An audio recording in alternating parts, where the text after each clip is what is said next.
Hello, good morning. Welcome back to my YouTube channel. I hope ನೀವೆಲ್ಲರೂ ಚೆನ್ನಾಗಿದ್ದೀರಾ ಅಂತ. So ಇವತ್ತಿನ ವ್ಲಾಗ್ ಬಂದ್ಬಿಟ್ಟು ಆ, ಇತ್ತೀಚೆಗೆ ಸ್ವಲ್ಪ ಜಾಸ್ತಿನೇ ಮಳೆ ಬರ್ತಾ ಇದೆಯಲ್ವಾ. ಸೊ ಹಾಗಾಗಿ ಒಂಥರ ಚೆನ್ನಾಗಿ ಸ್ಪೈಸಿಯಾಗಿ ಸ್ವಲ್ಪ ಸ್ವೀಟಾಗಿ ಒಂಥರ ಟೇಸ್ಟ್ ಆಗಿರುವಂತಹ ಮಂಡಕ್ಕಿ ಯಾವ ರೀತಿ ಮಾಡ್ಕೊಳ್ಳೋದು ಅಂತೇಳಿ ತೋರಿಸೋಣ ಅಂತ.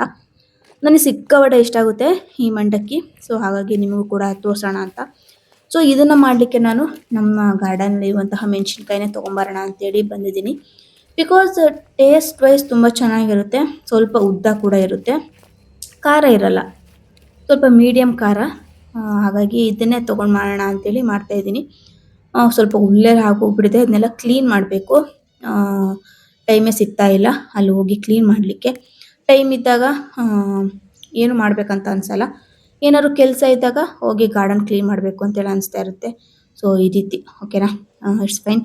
ಸೊ ಒಂದಿಷ್ಟು ಮೆಣಸಿನ್ಕಾಯಿ ತೊಗೊಂಡಿದ್ದೀನಿ. ಇದನ್ನ ಫ್ರೈ ಮಾಡ್ಕೊಳ್ಳಿಕ್ಕೆ ತುಂಬ ಟೇಸ್ಟಿಯಾಗಿ ಚೆನ್ನಾಗಿ ಬರುತ್ತೆ. ಸೊ ಹಾಗಾಗಿ ಇದರಲ್ಲೇ ಈ ಮೆಣಸಿನ್ಕಾಯಲ್ಲಿ ಮಾಡೋಣ ಅಂತೇಳಿ ಮಾಡ್ತಾ ಇದ್ದೀನಿ. ತುಂಬ ಟೇಸ್ಟಿಯಾಗಿರುತ್ತೆ. ಸೊ ಅದಕ್ಕೋಸ್ಕರನೇ ಆಚೆಯಿಂದ ತಂದು ಸ್ವಲ್ಪ ಸ್ಪೈಸಿ ಸ್ಪೈಸಿ ಅಂತೇಳಿ ಅನಿಸುತ್ತೆ. ಸೊ ಬನ್ನಿ ಇವಾಗ ಯಾವ ರೀತಿ ಮಾಡೋದು ಅಂತೇಳಿ ಫಟಾಫಟ್ ಅಂತೇಳಿ ನೋಡ್ಕೊಂಬೋಣ. ತುಂಬ ಈಸಿನೇ ಮಾಡೋದು ಓಕೆನಾ. ಸೊ ಫಸ್ಟ್ ಒಂದು ಪ್ಯಾನ್ಗೆ ಸ್ವಲ್ಪ ಆಯಿಲ್ ಹಾಕೊಂಡು ನಾನು ಮೆಣಸಿನ್ಕಾಯಿನ ಫ್ರೈ ಮಾಡ್ತಾ ಇದ್ದೀನಿ. ಇದನ್ನ ಕೆಳಗಡೆ ತೊಟ್ಟು ಕೂಡ ಬಿಡಿಸ್ಕೋಬಹುದು, ಇಲ್ಲ ಅಂತ ಹೇಳಿದ್ರೆ ಹೀಗೆ ಕೂಡ ಹಾಕ್ಬೋದು. ಸ್ವಲ್ಪ ಡೀಪ್ ಆಗಿ ಫ್ರೈ ಆಗಬೇಕು. ಫ್ರೈ ಆದ್ಮೇಲೆ ಸ್ವಲ್ಪ ಉಪ್ಪು ಹಾಕೊಳ್ಳಿ. ಸೊ ನಂದು ಏನಾಯ್ತು ಅಂತ ಹೇಳಿದ್ರೆ ಸ್ವಲ್ಪ ವಿಡಿಯೋ ಮಾಡ್ತಾ ಮಾಡ್ತಾ ಸ್ವಲ್ಪ ಅದು ಸೀದೋಗ್ಬಿಡ್ತು. ಸ್ವಲ್ಪ ನಾನು ಏನು ಗೊತ್ತಾ, ವಿಡಿಯೋ ಮಾಡಬೇಕಾದ್ರೆ ಸ್ವಲ್ಪ ಅದು ಹಾಳಾಗಿ ಹೋಗ್ಬಿಡುತ್ತೆ. ಬಟ್ ಫುಲ್ ಏನು ಸೀದೋಗಿದ್ದಿಲ್ಲ, ಇಟ್ಸ್ ಓಕೆ, ತಿನ್ನೋ ಥರನೇ ಇತ್ತು.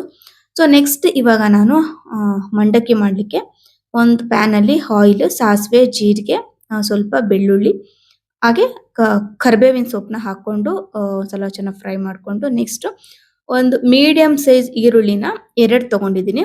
ಇದನ್ನ ನಾನು ಕಟ್ ಮಾಡ್ಕೊಂಡು ಹಾಕೊಂಡು ತುಂಬ ಚಿಕ್ಕದಾಗಿ ಕಟ್ ಮಾಡ್ಕೊಬೇಕು. ಹಾಗೆ ಒಂದು ಮೀಡಿಯಂ ಸೈಜ್ ಟೊಮೆಟೊನ ತುಂಬ ಚಿಕ್ಕದಾಗಿ ಕಟ್ ಮಾಡ್ಕೊಂಡು ಹಾಕೊಳ್ತಾ ಇದ್ದೀನಿ. ಬಿಕಾಸ್ ಚಿಕ್ಕದಾಗಿ ನಾವು ಕಟ್ ಮಾಡಿದಷ್ಟು ಕೂಡ ಅದು ತುಂಬ ಸಾಫ್ಟ್ ಆಗಿ ಬೇಯುತ್ತೆ. ಸೊ ಹಾಗಾಗಿ ಓಕೆನಾ. ನೆಕ್ಸ್ಟ್ ಇಲ್ಲಿ ಒಂದು 2 ಟೇಬಲ್ ಸ್ಪೂನ್ ಆಗುವಷ್ಟು ಹುಣಸೆಹಣ್ಣಿನ ರಸ ಹಾಕೊಂಡಿದ್ದೀನಿ. ಹಾಗೆ 1 ಟೇಬಲ್ ಸ್ಪೂನ್ ಆಗುವಷ್ಟು ಅರಿಶಿನ ಅಥವಾ 2 ಟೇಬಲ್ ಸ್ಪೂನು, ಹಾಗೆ ರುಚಿಗೆ ತಕ್ಕಷ್ಟು ಉಪ್ಪು, ಅರೌಂಡ್ ಒಂದು 2 ಸ್ಪೂನ್ ಆದ್ರೂ ಬೇಕಾಗುತ್ತೆ ಉಪ್ಪು ಇದಕ್ಕೆ. ಇದಿಷ್ಟನ್ನು ಹಾಕೊಂಡು ಮತ್ತೆ ಒಂದ್ಸಲ ಚೆನ್ನಾಗಿ ಫ್ರೈ ಮಾಡ್ಕೊಳ್ತಾ ಇದ್ದೀನಿ. ತುಂಬಾ ನೀಟಾಗಿ ಫ್ರೈ ಆಗಬೇಕು, ತರಿ ತರಿಯಾಗಿದ್ರೆ ಅಷ್ಟು ಚೆನ್ನಾಗಿ ಅನ್ಸಲ್ಲ. ಸೊ ಹಾಗಾಗಿ ನೆಕ್ಸ್ಟ್ ಒಂದು 2ರಿಂದ ಅಥವಾ ಒಂದು ಅರೌಂಡ್ ಒಂದು 3-4 ಟೇಬಲ್ ಸ್ಪೂನ್ ಆಗುವಷ್ಟು ನಾನಿಲ್ಲಿ ಕಡಲೆ ಹಿಟ್ಟಿಗೆ ಸ್ವಲ್ಪ ಬೆಲ್ಲನ ಮಿಕ್ಸ್ ಮಾಡಿಬಿಟ್ಟು ರುಬ್ಬಿ ಇಟ್ಕೊಂಡಿರ್ತೀನಿ ನಾನು ಯಾವಾಗಲೂ. ಬಿಕಾಸ್ ಅದ್ರ ಹಳಸೆ ಹಣ್ಣಿಗೆ ಹಾಗೆ ಮಂಡಕ್ಕಿಗೆ ತುಂಬಾ ಚೆನ್ನಾಗಿ ಅನ್ಸುತ್ತೆ. ಸೊ ಹಾಗಾಗಿ ಕಡಲೆ ಹಿಟ್ಟು, ಬೆಲ್ಲನ ಎರಡನ್ನೂ ಮಿಕ್ಸಿಯಲ್ಲಿ ರುಬ್ಬಿ ಇಟ್ಕೊಂಡಿರ್ತೀನಿ. ಸೊ ಆ ಪೌಡರ್ನ ಒಂದು ಅರೌಂಡ್ ಒಂದು 5 ಸ್ಪೂನ್ ಅನ್ಕೊಳ್ಳಿ, ಇದಿಷ್ಟನ್ನು ಹಾಕೊಂಡಿರ್ತೀನಿ. ಸೊ ಇದನ್ನ ಹಾಕೋದೇ ತಡ ನಮ್ಮ ಗ್ರೇವಿ ಸ್ವಲ್ಪ ಗಟ್ಟಿ ಅಂತೇಳಿ ಅನಿಸ್ತಾ ಇರುತ್ತೆ. ಇದು ಆ ಥರ ಗಟ್ಟಿ ಅಂತೇಳಿ ಅನಿಸಿದಾಗ ನಮ್ದು ಪರ್ಫೆಕ್ಟ್ ಆಗಿ ಆಗಿದೆ ಅಂತ. ಸೊ ಇವಾಗ ಆಫ್ ಮಾಡ್ಕೊಳ್ತಾ ಇದ್ದೀನಿ ಪ್ಯಾನ್ನ. ನೆಕ್ಸ್ಟ್ ನಾನಿಲ್ಲಿ ಒಂದು ಬಟ್ಲು ಆಗೋಷ್ಟು ಮಂಡಕ್ಕಿಗೆ ಇದನ್ನ ಚೆನ್ನಾಗಿ ಕಲ್ಸ್ಕೊತಾ ಇದ್ದೀನಿ.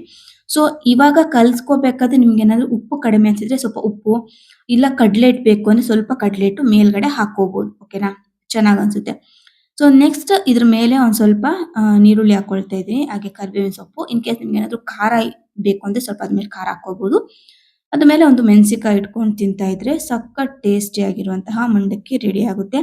ಈ ವಾತಾವರಣದಲ್ಲಿ ನಿಜವಾಗ್ಲೂ ನಿಮಗೆ ಇಷ್ಟ ಆಗುತ್ತೆ, ಮಸ್ಟ್ ಟ್ರೈ ಅಂತಾನೆ ಹೇಳ್ತೀನಿ, ಅಷ್ಟು ಚೆನ್ನಾಗಿರುತ್ತೆ. ಸೊ ಓಕೆನಾ, ಒಂದ್ಸಲ ಇದನ್ನ ಟ್ರೈ ಮಾಡಿ, ಹೇಗನ್ಸ್ತು ಹೇಗೆ ಅಂತ ಎಲ್ಲಾನು ಕಮೆಂಟ್ ಮಾಡಿ ಆಯ್ತಾ. ನಿಜವಾಗ್ಲೂ ಈ ಟೇಸ್ಟ್ ನಿಮಗೆ ಖಂಡಿತವಾಗ್ಲೂ ಇಷ್ಟ ಆಗೇ ಆಗುತ್ತೆ. ಒಂದ್ಸಲ ಇದನ್ನ ಟೇಸ್ಟ್ ಮಾಡ್ಬಿಟ್ಟು ಹೇಳಿ ಓಕೆನಾ. ಸೊ ನೆಕ್ಸ್ಟ್ ನೋಡಿ, ಇಲ್ಲಿ ಗಾರ್ಡನ್ ಅಲ್ಲಿ ಸಿಕ್ಕಾಪಟ್ಟೆ ಸೊಪ್ಪೆಲ್ಲ ಬಿಟ್ಟಿದೆ, ಸಬ್ಬಕ್ಕಿ ಸೊಪ್ಪು, ಪಾಲಕ್ ಸೊಪ್ಪು. ಸೊ ಅದನ್ನೆಲ್ಲದನ್ನು ಕಿತ್ಕೊಳ್ತಾ ಇದ್ದೀನಿ. ಸೊ ನಮ್ಮಮ್ಮ ಕಿತ್ಕೊಂತಾ ಇದ್ದಾರೆ. ಬಿಕಾಸ್ ಇದನ್ನ ಏನ್ ಗೊತ್ತಾ, ಚಿಗುರ್ನ ನಾವು ಕಟ್ ಮಾಡಿದ್ರೆ ಸಾಕು, ಮತ್ತೆ ತುಂಬಾನೇ ಚೆನ್ನಾಗಿ ಚಿಗುರು ಬರುತ್ತೆ. ಒಂದು ವಾರದಲ್ಲೆಲ್ಲ ಮತ್ತೆ ಒಂದು 3 ಇಡಿಯಷ್ಟು ಸೊಪ್ಪು ಅದು ಸಿಕ್ಕೇ ಸಿಗುತ್ತೆ. ಏನ್ ಗೊತ್ತಾ, ಕೆಲವೊಬ್ರು ಅಂತೂ ನಮಗೆ ಗೊತ್ತಿಲ್ದೇನೆ ಬಂದು ಕಿತ್ಕೊಂಡು ಹೋಗ್ಬಿಟ್ಟಿರ್ತಾರೆ ಅಕ್ಕಪಕ್ಕದಲ್ಲಿ ಜನಗಳು. ಸೊ ಆಗ ಟೈಮ್ಸ್ ಸಿಗುತ್ತೆ ನಮ್ಗೆ, ಟೈಮ್ಸ್ ಸಿಗಲ್ಲ. ಗೊತ್ತಿಲ್ಲ ಏನಕ್ಕೆ ಹಾಗ್ ಮಾಡ್ತಾರೆ ಅಂತ. ಬಟ್ ಸ್ಟಿಲ್ ಅವರು ಕಿತ್ಕೊಂಡು ಹೋಗ್ಲಿ ಪರವಾಗಿಲ್ಲ, ಬಟ್ ಅಲ್ಲೆಲ್ಲ ಹಾಳು ಮಾಡಬಾರ್ದು. ಜಾಗ ಏನಿರುತ್ತಲ್ವಾ, ನಾವೆಷ್ಟು ಕ್ಲೀನ್ ಆಗಿ ಇಟ್ಕೊಂಡಿರ್ತೀವಲ್ಲ, ಸೊ ಅದನ್ನೆಲ್ಲದನ್ನು ಬಂದು ಹಾಳು ಮಾಡ್ಬಿಡ್ತಾರೆ ಟೈಮ್ಸ್. ಸೊ ಅದು ನನಗೆ ತುಂಬಾ ಬೇಜಾರಾಗೋದು. It's fine. ಓಕೆ, ಒಬ್ಬೊಬ್ರು ವ್ಯಕ್ತಿಗಳು ಒಬ್ಬೊಬ್ಬ ತರ ಇರ್ತಾರೆ. ಬಟ್ ಅದನ್ನ ನಾವು ಸೇಫ್ಟಿಯಾಗಿ ಮಾಡ್ಕೊಬೇಕು.